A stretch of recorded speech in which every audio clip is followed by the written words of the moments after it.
फीसदी ओबीसी की आबादी मध्य प्रदेश में है, जिसको ये 48% बता रहे हैं। और दूसरा, ये आज 35% आरक्षण के लिए मांग कर रहे हैं, जो कि नौकरियों के लिए नहीं किया, सिर्फ चुनाव, पंचायती चुनाव और नगरीय निकाय के लिए किया इन्होंने। दूसरा, मैं ये बोलना चाह रहा, जो ओबीसी के हितैषी बनने का प्रयास कर रहे हैं, हमारे पास तो एविडेंस है, हम दावे के साथ कह सकते हैं, सीना ठोक कर कह सकते हैं कि हम ओबीसी के हितैषी क्यों हैं, और ये भी इसी तरह बताएं कि ओबीसी के हितैषी क्यों हैं, लेकिन उसका जवाब नहीं देंगे, हमेशा घुमा फिरा के बात करते हैं। आप इतिहास गवाह है कि मंडल कमीशन क्या हुआ, किसने लागू किया? बीपी सिंह की सरकार में जब मंडल कमीशन लागू किया गया तो इन्होंने अपना वहां से समर्थन वापस ले लिया। क्यों लिए, इसका जवाब देंगे? नहीं देंगे। इसी तरह कमंडल के माध्यम से उस समय इन्होंने विरोध किया, और इसके बाद इतिहास गवाह है 14% आरक्षण दिया तो कांग्रेस पार्टी ने आरक्षण देने का शुरुआत माननीय अर्जुन सिंह जी के शासनकाल में हुआ। इसके बाद जब ग्राम पंचायत नगरीय निकाय में माननीय दिग्विजय सिंह जी कांग्रेस पार्टी के जो मुख्यमंत्री थे उनके शासनकाल में हुआ।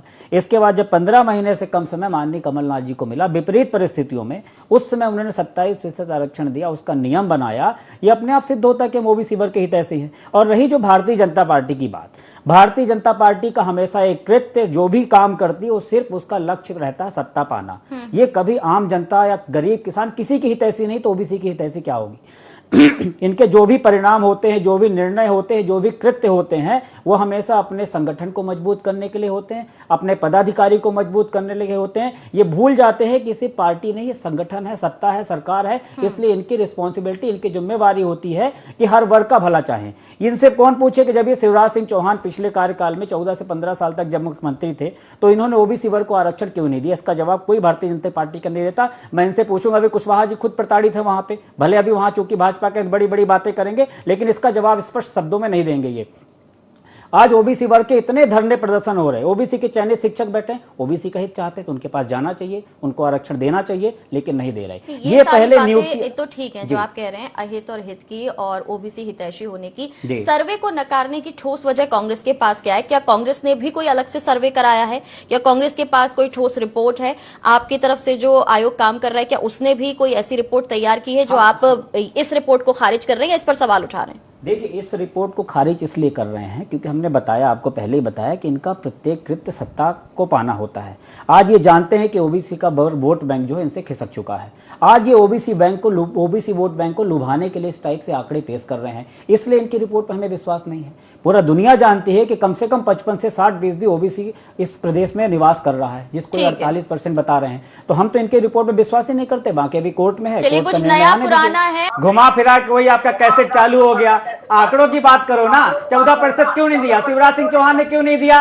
इसका जवाब नहीं दोगे आप? जब 15 साल तक शिवराज सिंह चौहान थे तो इतने बड़े हितैषी थे, क्यों नहीं दिया? ओबीसी के लोग धरने पे बैठते तो क्यों नहीं जाते हो मिलने? बस घुमा फिरा के कांग्रेस, अरे कांग्रेस ने तो प्राणों की आहुति देकर इस देश को आजाद कर, कांग्रेस के बराबरी क्या कर पाओगे आप लोग सिर्फ रबर स्टाम्प हो। शिवराज सिंह चौहान को बना दिया, पीछे संघ की विचारधारा काम करती है। क्या हित के लिए काम किया ओबीसी की? बस बना देने से नहीं होता। कमलनाथ जी, अर्जुन सिंह जी कोई ओबीसी के नहीं थे, लेकिन एक पीड़ा होनी चाहिए, एक जज्बा होना चाहिए उस वर्ग को काम करने के लिए, वो होता है। वहां पे जाति जरूरी नहीं होती कि ओबीसी का बनेगा तो वही करेगा। आपने बनाया ओबीसी का, क्यों नहीं दिया आरक्षण? बताइए, इसका जवाब नहीं दिया आपने। जवाब दोगे आप कि नहीं दोगे? जवाब दोगे? जवाब देंगे आप? 15 साल तक शिवराज सिंह चौहान ने क्यों नहीं किया? इसका जवाब बीच में बोलोगे, आप बीच में बोलोगे, फिर मैं बोलूंगा, फिर आप भी अपनी बात नहीं रख पाओगे। तो बताओ, अपना जवाब दो ना।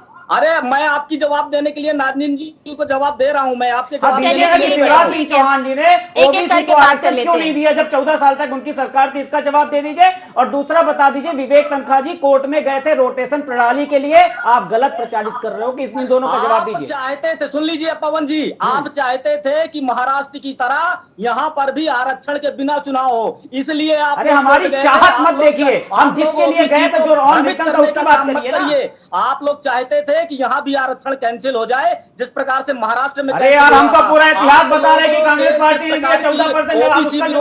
शिवराज सिंह चौहान ओबीसी समाज बहुत अच्छी तरीके से समझ रहा है। आप लोग जिस प्रकार से मैं डंके की चोट पे बोल रहा हूं कि आप इसका जवाब नहीं दोगे। दो जवाब दो।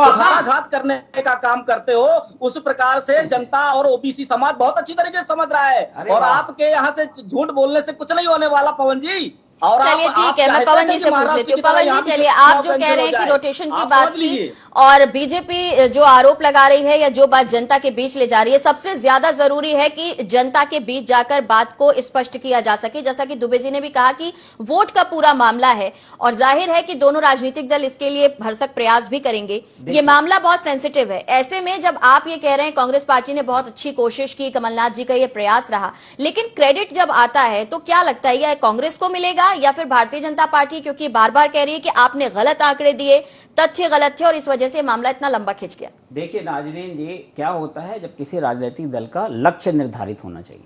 हमारा लक्ष्य था जनता की सेवा करना। अगर हमारा लक्ष्य सिर्फ सत्ता पाना होता तो हम भी कई सारे काम ये जो किए गैर नैतिक जो काम नहीं थे हम भी कर सकते थे, हम भी किसी को विधायक बना सकते थे जब सरकार थी, लेकिन हमने उस रास्ता को नहीं अपनाया। माननीय कमलनाथ जी ने काम करने के रास्ते को अपनाया, नहीं तो वो भी विधायक बना देते, मंत्री बना, जैसे खरीद फरोख्त करके बना दिए, तो हमने वो काम नहीं किया।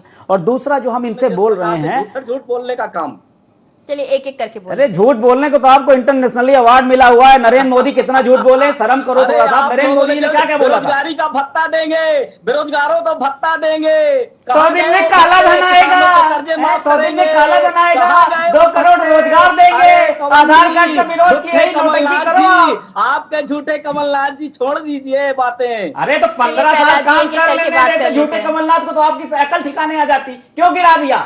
आप में दम था तो 5 साल के संविधान का सम्मान करते हुए 5 साल के लिए रहने देते। आपके दिमाग ठिकाने लगा दिए, आपके चलिए लोगों ने प्रहलाद नहीं जी लगा एक एक दिए। करके बात कर लेते हैं, एक एक करके बात कर लेते हैं। पवन जी से ले ना। लेती हूँ टिप्पणी, फिर आप जवाब दे दीजिएगा। जी तो पवन हमारा जी। ये मतलब है, ये जो अब आज बोल रहे हैं कि जो पत्रकार साथी जी ने बोला, मैं सही बात है कि हम लोग उतना अग्रेसिव मतलब अपने को दिखा नहीं पाते, क्योंकि आज ये मीडिया, आज ये एडवर्टीजमेंट, आज ये बड़े बड़े इवेंट, आज अगर ये एक बंदे को किसी की मदद करेंगे तो पहले उसको इवेंट क्रिएट करेंगे। जैसे कश्मीर की बात आई, मूवी आई, उसके बाद उसको इवेंट क्रिएट करके फिर वहां पे काम करना चालू किया।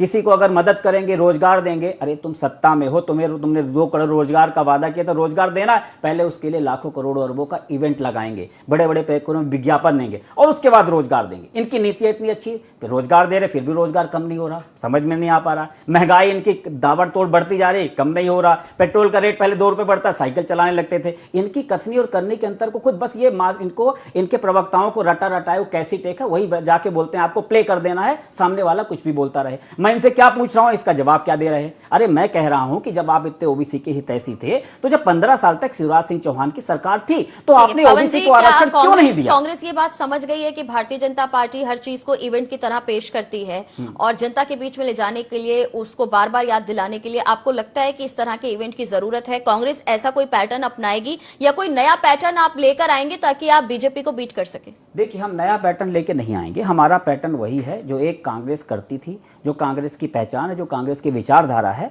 हम कांग्रेस की बातों को लेके आम जन तक, लोकल तक, सब लोगों तक जाएंगे और बताने का प्रयास करेंगे कि अब इनके झूठ और फरेब से वापस निकलिए, क्योंकि इन्होंने जो वादे किए थे किसी को पूरा नहीं किया। आज महंगाई से निजात दिलाने की बात की थी, नहीं दिलाए, इसका जवाब नहीं देंगे। बेरोजगारी के लिए 2 करोड़ रोजगार, हर आदमी समझ रहा है, लेकिन आदमी के पास हमें जाने की है। हमारे चाय चौपाल चर्चा, कई सारे प्रोग्राम है जो हम आम आदमी से कनेक्ट होंगे और मुझे पूरा विश्वास है। का है, उसके हित की बात आपने कही कि कमलनाथ जी ने इस बारे में सोचा। आप सवाल भी पूछ रहे हैं कि शिवराज सरकार में रहते हुए क्यों नहीं सोचा गया इस मामले में। तो इस मामले को लेकर, और चूंकि पहले आपको वोट मिले थे, अगर हम पिछले विधानसभा चुनाव की बात करें, इस बार ये जो पूरा वर्ग है ये आपको सपोर्ट करे, इसके लिए क्या आप स्ट्रैटेजी अपनाएंगे, क्या घोषणा करेंगे? और पिछली घोषणा है, क्योंकि जो पूरी नहीं हो सकी उसको बार बार बीजेपी याद दिला रही है जनता को। हाँ, तो हम तो बता रहे हैं, जितने 15 महीने से कम समय में काम करने को जितने वचन को पूरा किया माननीय कमलनाथ जी ने, वो अपने आप में एक नजीर कायम है। और आगे भी कमलनाथ जी हमेशा बोल रहे हैं, पूरी कांग्रेस पार्टी बोल रही है कि आगे जब भी आएगा उसके बाद हम उसको पूरा करने का पूरा कोशिश करेंगे और पूरा करेंगे। 27 लाख किसानों का कर्जा माफ किया था, फेस बाय फेस करना था हमें, उसके लिए हम कटिबद्ध हैं। आगे जब भी सरकार आई हम किसानों का कर्जा माफ करेंगे। और रही जो ओबीसी की बात कर रहे हैं, ओबीसी का हमारा जो ओबीसी का डिपार्टमेंट है मध्य प्रदेश कांग्रेस कमेटी का, उस डिपार्टमेंट के बैनर तले कई सारे प्रोग्राम है। एक चाय चौपाल चर्चा का प्रोग्राम है, एक जन संसद संवाद का प्रोग्राम है, एक